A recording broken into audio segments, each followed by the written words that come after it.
Hi there. Hi there. Sonia and Michael from the Urban Homestead Academy. In today's video, we wanted to have a look at some of the big headlines around the world in regards to food shortages. So we'll share some that we've come across recently.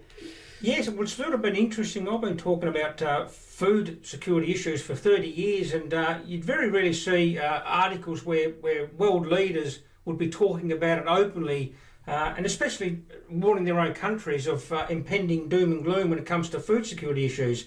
And not only world leaders, but also think tanks like the Wall Street Journal is writing articles. The World Economic Forum are warning people about the coming food crises. The United Nations are now warning people there's very much a possibility of food insecurity in the future.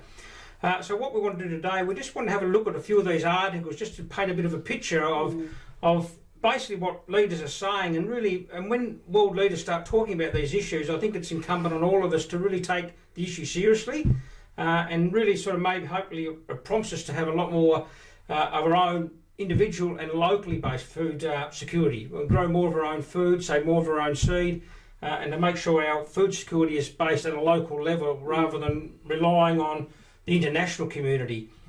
So this first article is it's the United Nations, I think, yes. Yeah. So it says, with food prices climbing, the UN is warning of crippling global shortages. So the United Nations is warning very front and centre there of that. Fears of a global food crisis are growing due to the shock of the war in Ukraine, climate change and rising inflation. So they're naming a lot of issues there. But then at the end of the day, it's resulting in, according to them, this global food crisis. So this particular lady here at the International Monetary Fund, she's saying that the anxiety about access to food at a reasonable price globally is hitting the roof as food prices continue to go up and up. So last week the United Nations Secretary General said he warned of the spectre of a global food shortage in the coming months. So he's putting it in months. Not in terms of years or decades, he's saying months, without urgent international action. And like I was saying before, we shouldn't be relying on urgent international action. We should be relying on urgent local action. Yeah, definitely. That's where the solutions lie at a local level. So the UN estimates that in the past year, global food prices have risen by almost 1/3. So fertiliser by more than half, and oil prices by almost 2/3. Naming a few more reasons why we're having this global food shock at the moment. So the number of severely food insecure people has doubled in the past 2 years. So we've seen people from all sectors of society are struggling to put food on their table. So and we're seeing this in Australia and Tasmania as well. I mean, when I talk to people, we've noticed it ourselves. Yeah. The few things that we buy from the supermarket are almost doubling in price. And do you remember when you used to be able to buy a lettuce for 69 cents or 99 cents each? Some people used to buy a whole lettuce just to feed their chickens. Not anymore. That's right. Not anymore. Yeah. Now the price of a lettuce, I saw an article the other day, and actually I'll find it and put it up on the screen. I think it was $10. It's incredible. Who would have thought in a place like Australia we'd see an iceberg lettuce, a humble old iceberg lettuce, for more than $10? Absolutely. Meat's gone up. Mince has gone up $5 a kilo. In the space of 12 months, and people are saying that they're really struggling, that they're noticing that what were we talking to a taxi driver the other day, and he was saying he used to spend $150 to feed, I think, himself and his partner, and now they're up to, was it $300 a week? Yeah, it almost doubled in the space of the 2 years since the pandemic started. Yeah. And he was saying having to work more hours to now cover this cost of living. So there's the UN warning of that coming food crisis. So what's that next one? All right, let's have a look at, so this one is the Davos discussions and Germany's warnings there. Okay, so in Davos, the World Economic Forum, which is basically a think tank of the world's largest corporations, they meet once a year at Davos in Switzerland and come up with a few ideas. So this is what they're saying, and so Germany warns of a food catastrophe. So it's worse than a crisis, according to Germany. It's going to be a catastrophe. So that should get our attention. So the German Economy Minister Robert Habeck said the WEF, that's the World Economic Forum, can help policymakers coordinate strategy on how to address a looming global food catastrophe. Like I said before, we should be addressing any looming food crisis at a local level. It's okay for think tanks and governments to do their bit, but at the end of the day, if we want to eat food, we should be addressing it ourselves.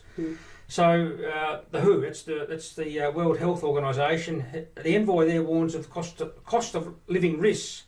So a special envoy to the World Health Organization warned that 94 countries are facing severe hunger or famine, and that surging consumer prices are causing disruption. 94 countries. Not just 3 or 4, 94. That's big. That's big. Cost of living crisis could lead to the worst set of economic and social challenges we've seen in 4 or 5 decades. So he's saying, look, this could be the worst disaster since the Second World War. Wow. So absolutely. So we need to really take note. Yes. Yeah. And take action. More importantly. All right. Let's have a look. This particular one is President Joe Biden. Yeah. So President Biden, the President of the United States, he says it's going to be real.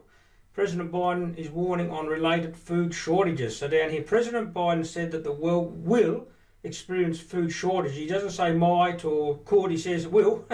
He's pretty confident that the world is going to experience food shortages. So it's going to be real, Biden said at a news conference in Brussels. So here's the leader of the free world warning his own country, and the world at large that we're going to have a food crisis. And these are quite recent. This particular report was March, so very recent. Yeah. So Joe Biden said that at the G7 summit in Brussels earlier that he and Canadian Prime Minister Justin Trudeau both discussed increasing their nation's agricultural production to try to make up for the shortfalls. I mean, that's good. Biden said he's also urging all nations, including those in Europe, to drop trade restrictions that could restrict exports of food, the Bloomberg article said. So here we go. Biden is warning that they need to increase their food production, and that we might have a food, but we are going to have a food crisis. So what's this one? This is the Wall Street Journal. Okay, so they write fertilizer prices were already high before the war. Fertiliser producers are warning of continuing shortages.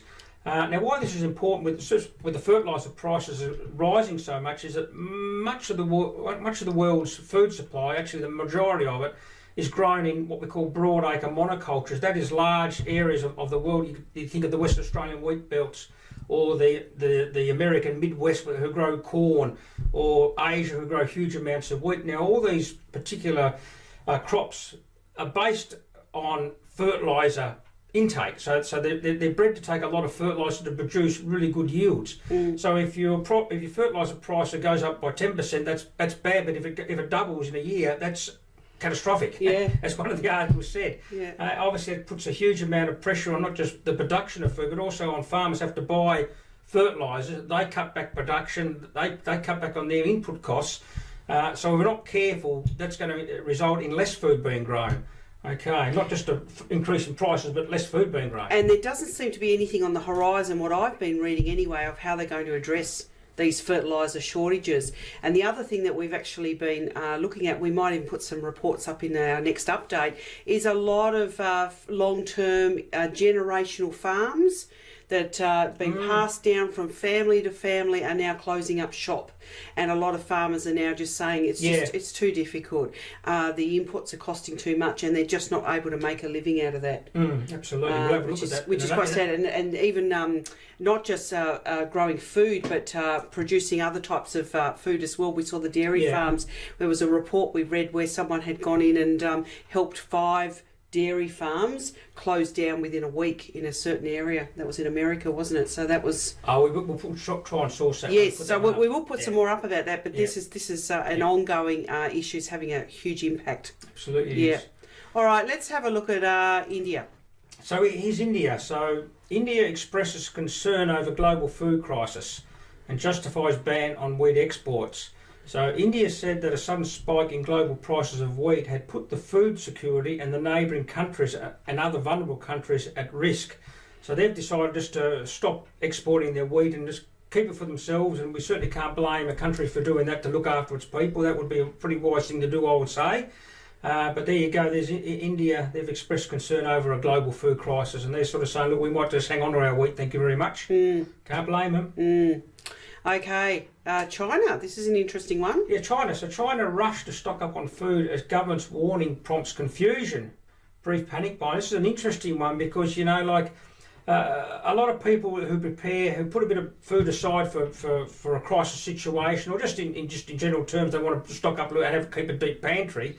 And a lot of them are said to be, well, preppers. It's almost like it has connotations like it's a bad thing. Like it's a bad thing, and here we have the Chinese government say to their people, if you don't do that, you're not on the ball at all. You have to be prepping. So the Chinese government is saying to their people, make sure you start prepping for the future food crisis. Yeah. So I think a lot of us in the West who look at preppers as being a thing, someone who prepares even a little bit as being a bit strange. China is saying, you're pretty smart people actually. So I think that, you know, we need to take heed of that. Chinese government is saying, people, 1.4 billion people, we want you to stock up on food and make sure you keep a deep pantry. Yeah.